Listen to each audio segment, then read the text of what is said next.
Now, there is a multitude of different ways.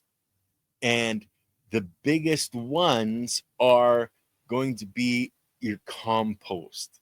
Okay. That's creating organic material. It's taking dead plants. So the cells that were already created by the biology, breaking those cells down for the specific components that are necessary to build new cells.